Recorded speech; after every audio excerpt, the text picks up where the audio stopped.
क्या आप जानते हैं भगवान जगन्नाथ का असली रूप यह लकड़ी की मूरत नहीं बल्कि एक चमकता हुआ नीला पत्थर था जिसे नीलमाधव कहा जाता था। आखिर वो दिव्य पत्थर गायब कहाँ हो गया और भगवान अधूरी मूरत में क्यों बदल गए? यह कहानी मालवा के राजा इंद्रद्युम्न से शुरू होती है। उन्हें पता चला कि ओडिशा के घने जंगलों में भगवान विष्णु साक्षात नीलमाधव के रूप में पूजे जाते हैं।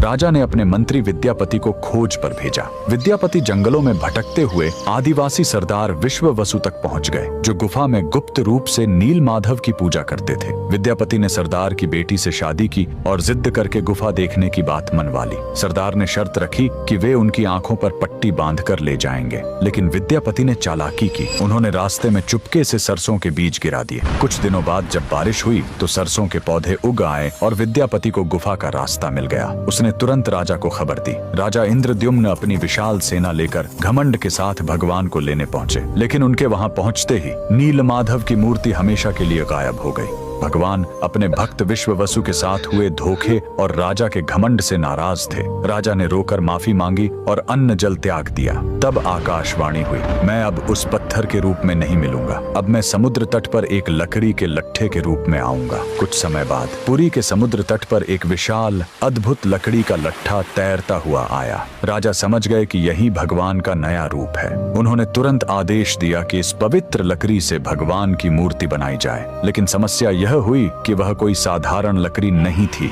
जैसे ही राज्य के बड़े बड़े कारीगर उस पर छेनी हथौड़ा चलाते, उनके औजार ही टूटकर बिखर जाते। उस दिव्य लकड़ी पर खरोंच तक नहीं आ रही थी। तब स्वयं भगवान विश्वकर्मा एक बूढ़े शिल्पकार के रूप में आए। उन्होंने कहा, मैं इससे मूर्ति बनाऊंगा, लेकिन मेरी एक शर्त है, 21 दिनों तक कमरा बंद रहेगा। अगर बीच में दरवाजा खुला तो मैं काम छोड़कर चला जाऊंगा। राजा मान गए। 15 दिनों तक अंदर से छेनी चलने की आवाज आती रही, लेकिन फिर सब एकदम शांत हो गया। रानी गुंडिचा को लगा कि बूढ़ा शिल्पकार शायद अंदर मर गया है। घबराहट में उन्होंने दरवाजा खोल दिया। अंदर देखा तो शिल्पकार गायब था और वहां भगवान जगन्नाथ, बलभद्र और सुभद्रा की अधूरी मूर्तियां थीं। राजा बहुत दुखी हुए, लेकिन तभी भगवान ने संकेत दिया कि वे इसी अधूरे रूप में रहकर भक्तों को दर्शन देना चाहते हैं। यही कारण है कि आज भी हम भगवान के उस अधूरे लेकिन सबसे प्यारे रूप की पूजा करते हैं। कमेंट्स में जय जगन्नाथ जरूर लिखें।